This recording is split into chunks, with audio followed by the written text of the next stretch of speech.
Hello students, this is Seema Loni. Welcome to Loni classes. आज की video में हम नॉन कंटिन्यूअस वर्ब सीखेंगे। मीन्स वो वर्ब जिनके पीछे हम आईएनजी नहीं लगाते हैं। इस क्लास में हम kind of non continuous verb यानी नॉन कंटिन्यूअस वर्ब के प्रकार के बारे में सीखेंगे, जैसे वर्ब ऑफ थिंकिंग, सोचने वाली वर्ब्स, वर्ब ऑफ इमोशन, भावनाएं दर्शाने वाली वर्ब्स, वर्ब ऑफ मेजरमेंट, माप दर्शाने वाली वर्ब्स, वर्ब ऑफ सेंसेस यानी सेंस दर्शाने वाली वर्ब्स, वर्ब ऑफ पोजेशन अधिकार दर्शाने वाली वर्ब्स। ये सभी वर्ब्स जो हैं इनके पीछे आईएनजी नहीं लगता है। आगे हम सीखेंगे कि वो वर्ब जो प्रेजेंट टेंस में और प्रेजेंट कंटिन्यूअस टेंस दोनों में बनते हैं, जैसे feel, think, appear, taste etcetera. यानी इसे हम वर्ब की फर्स्ट फॉर्म लगा के भी बनाते हैं और इन्हें वर्ब प्लस आईएनजी लगा के भी बनाते हैं। तो चलिए वीडियो को आगे बढ़ाते हैं और नॉन कंटिन्यूअस वर्ब को डिटेल से समझते हैं। So let's start. Continuous tense में सभी वर्ब को आईएनजी लगाकर नहीं बनाया जा सकता है। ऐसी वर्ब को हम लोग नॉन कंटिन्यूअस वर्ब कहते हैं। नॉन कंटिन्यूअस वर्ब से पहले हम कंटिन्यूअस वर्ब को समझते हैं। ये कंटिन्यूअस वर्ब क्या होता है? वर्ब जो फिजिकल एक्शन होता है, जो हम किसी व्यक्ति को करते हुए देख सकते हैं, जैसे रन, दौड़ते हुए हम देख सकते हैं, walk, eat, read.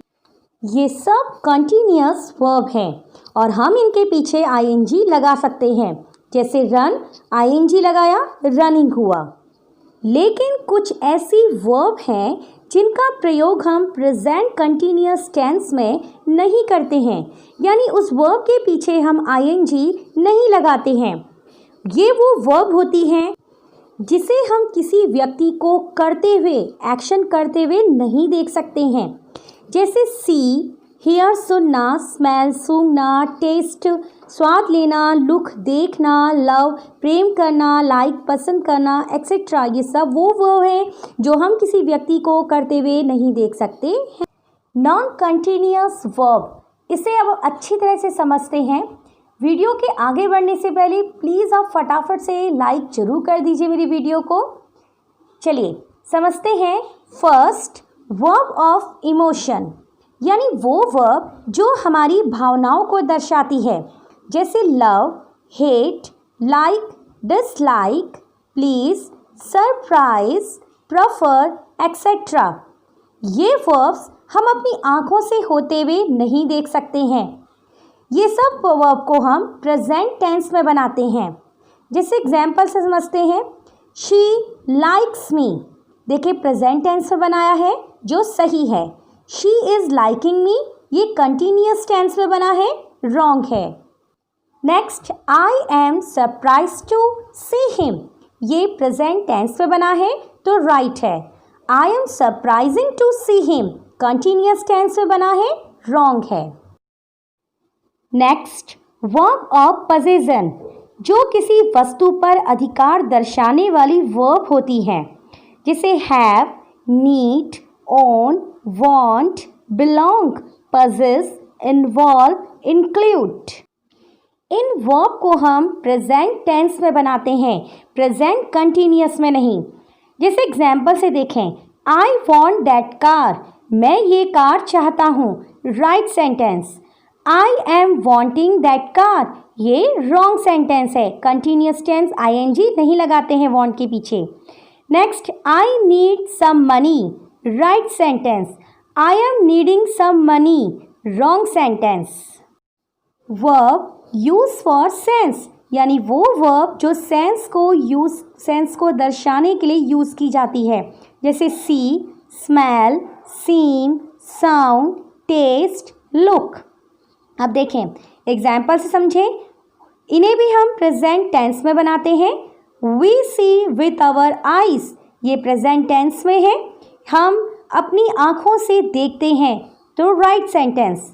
We are seeing with our eyes, ये सीइंग में आईएनजी नहीं लगेगा, wrong sentence. Next, verb of thought, यानी वो वर्ब जो हमारे विचारों को दर्शाती है, जैसे नो जानना, बिलीव विश्वास करना, थिंक सोचना, फील महसूस करना, अंडरस्टैंड समझना, विश यानी इच्छा करना, प्रॉमिस वादा करना, रियलाइज महसूस करना, एग्री सहमत होना, रिमेंबर याद करना। अब जैसे एग्जाम्पल से देखें, she is knowing him very well, तो देखें नो के पीछे आईएनजी नहीं लगाते हैं, तो इसे कैसे लिखेंगे? She knows him very well. Next, he is understanding it, understand के पीछे आईएनजी नहीं यूज़ करेंगे, तो ये रॉन्ग सेंटेंस है। नेक्स्ट, ही अंडरस्टैंड इट, यहाँ इसे प्रेजेंट टेंस में बनाया है, तो ये राइट सेंटेंस है। वर्ब ऑफ मेजरमेंट्स मीन्स माप बताने वाली वर्ब। जो वर्ब माप बताती है तो उसके पीछे आईएनजी नहीं लगाते हैं। जैसे कंटेन, किसी के अंदर कोई वस्तु निहित है, अंदर सम्मिलित है। कंसिस्ट, सेम वही कंटेन का जैसा मीन सम्मिलित करना। लैक, कोई चीज़ की कमी होना। फिट होना, एक्सेट्रा। एग्जाम्पल से समझते हैं। First, the pot is containing water, यहाँ कंटेन वर्ब के पीछे आईएनजी नहीं लगेगा, तो ये रॉन्ग सेंटेंस है। तो सही कौन सा होगा? The pot contains water. Some of verb can be dynamic and इंस्ट्रेटिव, मीन्स कुछ वर्ब ऐसी होती हैं जो काम करती हुई भी दर्शाई जाती हैं और जो स्थिर दशा में भी होती हैं। ऐसी जो वर्ब्स होती हैं हम उनको प्रेजेंट टेंस में और कंटिन्यूअस टेंस में दोनों में बनाते हैं। जैसे फील वर्ब, फील का प्रयोग अगर महसूस करने के अर्थ में है तो हम प्रेजेंट टेंस बनाते हैं। जैसे एग्जाम्पल समझते हैं, नाउ ही फील्स, देखिए ही फील्स प्रेजेंट में आ गया, टेंस में बना। That why he did not gate 80% marks, कि क्यों उसने 80% मार्क्स प्राप्त नहीं किए। Next example, I feel that he will be great man, मैं महसूस करती हूँ कि वो एक महान व्यक्ति बनेगा। तो यहाँ पे देखिए आई फील, इसे प्रेजेंट टेंस में बनाया।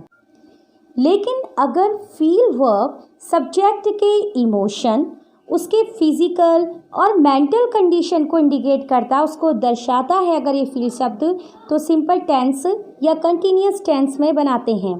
जैसे हाउ डू यू फील, तो यहाँ हम उसकी फिजिकल कंडीशंस को पूछ रहे हैं, तो हम इसे सिंपल टेंस में भी बना सकते हैं और कंटिन्यूअस में भी। जैसे एग्जाम्पल से, हाउ डू यू फील, आप कैसा अनुभव करते हैं, तो आंसर आया आई फील हेडेक। इसे हम इस तरह से बोल सकते हैं, आई एम फीलिंग हेडेक।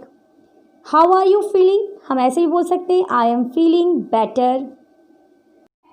अगर फील का प्रयोग टच और एग्जामिन करने यानी जांच करने के अर्थ में होता है तो कंटिन्यूअस टेंस में बनाते हैं। जैसे the doctor was feeling his pulse, यानी डॉक्टर उसकी पल्स की जांच कर रहा है, तो यहाँ देखें फीलिंग के पीछे हमने आईएनजी लगाया। नेक्स्ट वर्ब हम हेयर लेते हैं। अगर हेयर का मीन्स सुनने के भाव में होता है तो हम इसे केवल सिंपल टेंस पे बनाते हैं। जैसे मैं म्यूज़िक सुनती हूँ, आई हेयर म्यूज़िक, लेकिन मैं इसको आई एम हेयरिंग म्यूज़िक नहीं लिख सकती। लेकिन अगर हेयर का यूज़ सुनवाई करने के अर्थ पे होता है तो हम कंटिन्यूअस टेंस में इसे बनाते हैं। जैसे जज इज़ हियरिंग द केस, जज मुकदमे की सुनवाई कर रहा है, तो यहाँ हेयर के पीछे हमने आईएनजी लगाया। नेक्स्ट वर्ब थिंक, अगर थिंक का यूज़ हम विचार रखने के अर्थ में करते हैं तो इसे हम सिंपल टेंस में बनाते हैं। जैसे I think he is right, मैं विचार करती हूँ कि वो बिल्कुल सही है। लेकिन थिंक का प्रयोग अगर किसी योजना के बारे में विचार करने, यानी आप कोई प्लानिंग कर रहे हैं उसके बारे में हम सोच रहे हैं, विचार कर रहे हैं, तो ऐसे में अगर ये भाव होगा तो हम कंटिन्यूअस टेंस में इसको बनाएंगे। जैसे she is thinking to go to her village, means वो अपने गांव जाने के बारे में विचार कर रही है, तो उसने गांव जाने की प्लानिंग करी है और उसके बारे में वो सोच रही है, तो ऐसे में आईएनजी लगाएंगे थिंक के बाद। नेक्स्ट वर्ब है सी, अगर सी का यूज़ देखने के अर्थ में होता है तो हम इसे प्रेजेंट टेंस में बनाते हैं। जैसे we see with our eyes, ये देखो प्रेजेंट में है, सी इसमें फर्स्ट फॉर्म में है तो ये सही है। और ऐसे we are seeing with our eyes, ये रॉन्ग माना जाएगा। अब लेकिन अगर सी का यूज़ मिलने के अर्थ में होता है, यानी अगर हम किसी से मिल रहे हैं तो उसके लिए सी आया तो ऐसे में हम लोग ING लगाएंगे। जैसे he is seeing me today, वो मुझसे आज मिल रहा है। तो यहाँ मिलने के भाव की वजह से यहाँ सी के पीछे हमने ING यूज़ किया। Next verb taste. अगर टेस्ट का प्रयोग स्वाद देने की अर्थ में होता है तो हम इसे सिंपल टेंस में बनाते हैं। जैसे द टी टेस्ट स्वीट, यानी ये चाय जो है इसका जो टेस्ट है यानी ये मीठा स्वाद देती है। तो ऐसे में टेस्ट के पीछे हम केवल वर्ब की फर्स्ट फॉर्म यूज़ करेंगे, लेकिन इसे हम ऐसे नहीं लिख सकते हैं the T is testing sweet, ING हम टेस्ट के पीछे यूज़ नहीं करेंगे। लेकिन टेस्ट का प्रयोग अगर स्वाद की जांच करने के अर्थ में है, यानी आप किसी चीज़ का चख रहे हैं, किसी को चख रहे हैं, तो कंटिन्यूस टेंस में बनाएंगे। जैसे he is testing the milk pudding, वो दूध की खीर की स्वाद की जांच कर रहा है, मीन्स दूध की खीर को वो चख रहा है। तो ऐसे में टेस्ट के पीछे ING लगाएंगे। Next verb smell. अगर स्मेल का यूज़ महकने के अर्थ में करते हैं तो सिंपल टेंस बनाते हैं। जैसे द फ्लावर स्मेल स्वीट, यानी जो फूल है वो मीठी खुशबू देती है, खुशबू देने के भाव में। तो ऐसे में केवल वर्ब की फर्स्ट फॉर्म लिखेंगे। The flower is smelling sweet, हम इसे नहीं लिखेंगे, यानी स्मेल के पीछे तब ING नहीं लगाएंगे महकने के भाव में।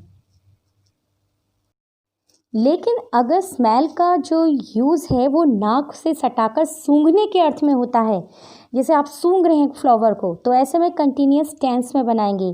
जैसे he is smelling the flower, यानी वो फूल को सूंघ रहा है, ऐसे में हम स्मेल के पीछे ING लगाएंगे। Next verb appear. अगर अपीयर का यूज़ प्रतीत होना या मालूम पड़ने के अर्थ में होता है तो सिंपल टेंस यानी वर्ब की फर्स्ट फॉर्म यूज़ करते हैं। जैसे the sum appears to be easy, ये सवाल आसान प्रतीत होता है। हम इसे ऐसे नहीं लिख सकते the sum is appearing to be easy. लेकिन अपीयर का प्रयोग अगर प्रकट होने या उपस्थित होने के अर्थ में होता है तो कंटिन्यूअस टेंस करते हैं। जैसे the moon is appearing in the sky, यानी जो चांद है वो आकाश में प्रकट हो रहा है। तो यहाँ पर देखिए क्या लिखा, अपीयर के पीछे क्या यूज़ किया हमने, ING।